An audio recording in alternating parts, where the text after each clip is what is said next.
Et c'est l'heure de notre flash forex. Vous allez tout savoir sur les principales devises et leur actualité. On va retrouver Benoît Fernandez-Riou. Bonjour. Bonjour Roselyne.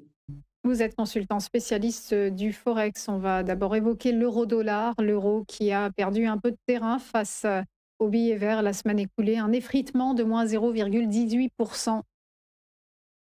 Oui, effectivement, l'euro-dollar qui est le baromètre de ce qu'il se passe du côté d'Ormuz, avec, on le disait la semaine dernière, évidemment, des hausses de l'euro-dollar, donc un renforcement de l'euro et un affaiblissement du dollar américain lorsque les choses se détendent, et plutôt voilà, un repli de l'euro-dollar, généralement quand on anticipe, quand le marché anticipe en tout cas des crispations au niveau des négociations. Et là, ces derniers temps, c'est plutôt de la détente. On voit bien que ce week-end, il n'y a pas eu d'attaque sur une attaque qui est promise depuis longtemps par Trump. On a un troisième porte-avions qui a rejoint la zone. Et malgré tout, même si les négociations sont en stand-by, en tout cas, on n'a pas de dégradation. Et ça, le marché apprécie, puisque le marché, ce qu'il aime, c'est la stabilité. Donc pour l'instant, même s'il ne se passe rien, c'est toujours mieux que de la dégradation de la situation. Donc ça, c'est ce qui se passe d'un point de vue des fondamentaux, et ça va continuer cette semaine à driver les cours de l'euro-dollar. Maintenant, si on reste sur de la technique pure, on a évidemment notre stochastique, on le voit en bas, qui voilà, est en fin de phase baissière, et donc commence à croiser pour une phase haussière à venir. On est sur un canal haussier que l'on a bah, matérialisé là sur les cours, et on a fait un plus bas sous les 1,17 donc récemment. Donc on est repassé au-dessus d'ailleurs à 1,1730 au moment où on parle. Et donc la technique, d'autant plus que sur le RSI on a encore un peu de potentiel à la hausse, la technique montre qu'on est potentiellement sur une nouvelle phase haussière cette semaine, et ça pourrait nous emmener, alors là c'est assez ambitieux, mais normalement, si on s'en tient à la technique, jusqu'à du 1,20.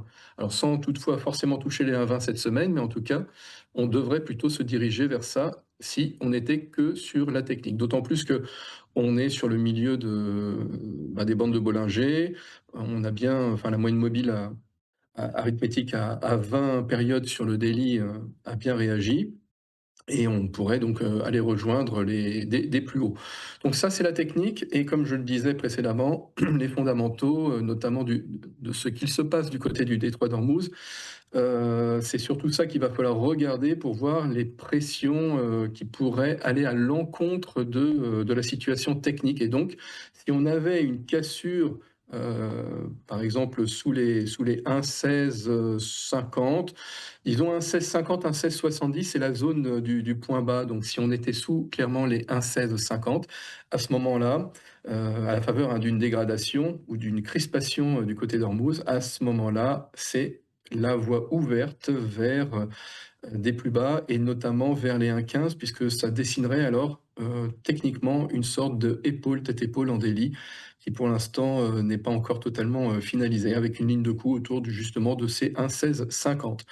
Alors sur les fondamentaux, on a aussi autre chose, parce qu'on a un petit peu tendance à oublier le reste, mais on a la saison des publications là, qui va battre son plein, et notamment sur tous les mastodontes américains. Et on va avoir également cette semaine, la semaine des banques centrales, donc notamment jeudi, la décision de la BCE, même si on s'attend normalement à un statu quo. Et puis mercredi, ça sera donc un jour avant, la décision de la Fed avec la publication du PIB américain. Donc on s'attend également là un statu quo, mais on n'est pas à l'abri d'une, entre guillemets, d'une dernière décision sous la présidence de Jérôme Powell, qui ensuite laissera la main en mai normalement à son successeur Kevin Warsh. Donc voilà ce que l'on peut dire sur l'euro-dollar. Très difficile donc d'anticiper, parce que tout est ouvert, puisque, comme je l'ai expliqué, au-delà des banques centrales, des publications et puis de la technique, c'est-à-dire au-delà du business as usual sur l'euro-dollar, on a malgré tout toujours les négociations sur le devant de la scène qui bah, pèse un petit peu sur la direction, sur le directionnel, de l'Eurus. Voilà ce que l'on peut dire sur l'euro-dollar.